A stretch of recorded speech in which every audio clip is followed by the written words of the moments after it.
Kitab Kejadian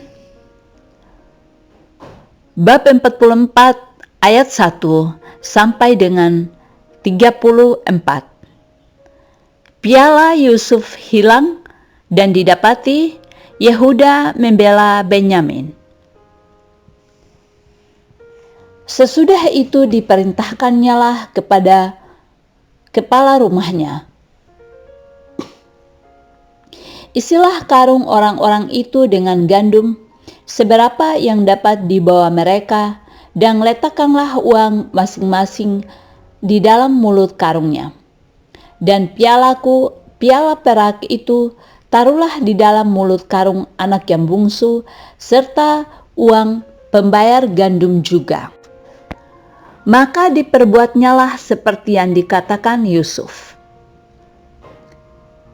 Ketika pagi harinya terang, tanah orang melepas mereka beserta keledai mereka. Tetapi baru saja mereka keluar dari kota itu, belum lagi jauh jaraknya, berkatalah Yusuf kepada kepala rumahnya, "Bersiaplah, kejarlah orang-orang itu, dan apabila engkau sampai kepada mereka, katakanlah kepada mereka, mengapa kamu membalas yang baik dengan yang jahat? Bukankah ini piala yang dipakai tuanku untuk minum dan yang biasa dipakainya untuk menelaah? Kamu berbuat jahat dengan melakukan yang demikian." Ketika sampai kepada mereka, diberitakannyalah kepada mereka perkataan Yusuf itu. Jawab mereka kepadanya, "Mengapa tuanku mengatakan perkataan yang demikian? Jauhlah daripada hamba-hambamu ini untuk berbuat begitu. Bukankah uang yang kami dapati di dalam mulut karung kami telah kami bawa kembali kepadamu dari tanah Kanaan? Masakan kami mencuri emas atau perak dari rumah tuanmu? Pada siapa dari hamba-hambamu ini kedapatan piala itu, biarlah ia mati. Juga kami ini akan menjadi budak tuanku." Sesudah itu berkatalah ia, "Iya, usulmu itu baik. Tetapi pada siapa kedapatan piala itu, hanya dialah yang akan menjadi budakku, dan kamu yang lain itu akan bebas dari salah." Lalu segeralah mereka masing-masing menurunkan karungnya ke tanah dan masing-masing membuka karungnya. Dan kepala rumah itu memeriksanya dengan teliti. Ia mulai dengan yang sulung sampai kepada yang bungsu. Maka kedapatanlah piala itu dalam karung Benyamin. Lalu mereka mengoyakkan jubahnya dan masing-masing memuati keledainya, dan mereka kembali ke kota. Ketika Yehuda dan saudara-saudaranya sampai ke dalam rumah Yusuf, Yusuf masih ada di situ. Sujudlah mereka sampai ke tanah di depannya. Berkatalah Yusuf kepada mereka, "Perbuatan apakah yang kamu lakukan ini? Tidakkah kamu tahu bahwa seorang yang seperti aku ini pasti dapat menelaah?" Sesudah itu berkatalah Yehuda, "Apakah yang akan kami katakan kepada tuanku? Apakah yang akan kami jawab? Dan dengan apakah kami akan membenarkan diri kami? Allah telah memperlihatkan kesalahan hamba-hambamu ini. Maka kami ini budak tuanku lah kami, baik kami maupun orang pada siapa kedapatan piala itu."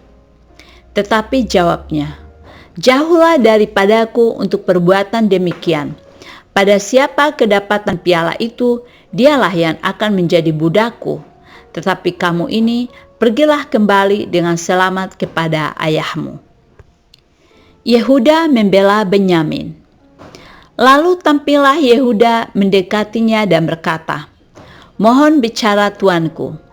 Izinkanlah kiranya hambamu ini mengucapkan sepatah kata kepada tuanku, dan janganlah kiranya bangkit amarahmu terhadap hambamu ini. Sebab tuanku adalah seperti Firaun sendiri. Tuanku telah bertanya kepada hamba-hambanya ini, 'Masih adakah ayah atau saudara kamu?' Dan kami menjawab tuanku, 'Kami masih mempunyai ayah, yang tua dan masih ada anaknya yang muda, yang lahir pada masa tuanya. Kakaknya telah mati, hanya dia sendirilah yang tinggal dari mereka yang 1,000. Tinggallah dari mereka yang seibu. Sebab itu ayahnya sangat mengasihi dia. Lalu tuanku berkata kepada hamba-hambamu ini, "Bawalah dia kemari kepadaku, supaya mataku memandang dia." Tetapi jawab kami kepada tuanku, "Anak itu tidak dapat meninggalkan ayahnya, sebab jika ia meninggalkan ayahnya, tentulah ayah ini mati."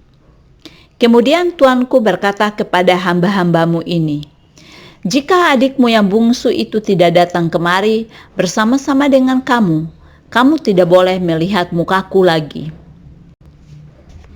Setelah kami kembali kepada hambamu, ayahku, maka kami memberitahukan kepadanya perkataan tuanku itu. Kemudian ayah kami berkata, "Kembalilah kamu membeli sedikit bahan makanan bagi kita."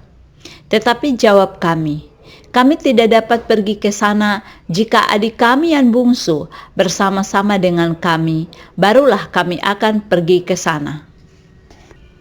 Sebab kami tidak boleh melihat muka orang itu apabila adik kami yang bungsu tidak bersama-sama dengan kami." Kemudian berkatalah hambamu, ayahku, kepada kami, "Kamu tahu bahwa istriku telah melahirkan 2 orang anak bagiku, yang seorang telah pergi daripadaku, dan aku telah berkata, tentulah ia diterkam oleh binatang buas, dan sampai sekarang aku tidak melihat dia kembali. Jika anak ini kamu ambil pula daripadaku, dan ia ditimpa kecelakaan, maka tentulah kamu akan menyebabkan aku yang ubanan ini turun ke dunia orang mati karena nasib celaka. Maka sekarang ayahku dan tidak ada bersama-sama dengan kami, anak itu. Maka sekarang apabila aku datang kepada hambamu, ayahku, dan tidak ada bersama-sama dengan kami anak itu, padahal ayahku tidak dapat hidup tanpa dia, tentulah akan terjadi apabila dilihatnya anak itu tidak ada, bahwa ia akan mati, dan hamba-hambamu ini akan menyebabkan hambamu, ayah kami, yang ubanan itu turun ke dunia orang mati karena duka cita. Tetapi hambamu ini telah menanggung anak itu terhadap ayahku dengan perkataan, jika aku tidak membawanya kembali kepada Bapa, maka akulah yang berdosa kepada Bapa untuk selama-lamanya. Oleh sebab itu, baiklah hambamu ini tinggal menjadi budak tuanku, menggantikan anak itu, dan biarlah anak itu pulang bersama-sama dengan saudara-saudaranya. Sebab masakan aku pulang kepada ayahku, apabila anak itu tidak bersama-sama dengan aku tidak akan sanggup melihat nasib celaka yang akan menimpa ayahku. Demikianlah sabda Tuhan. Syukur kepada Allah.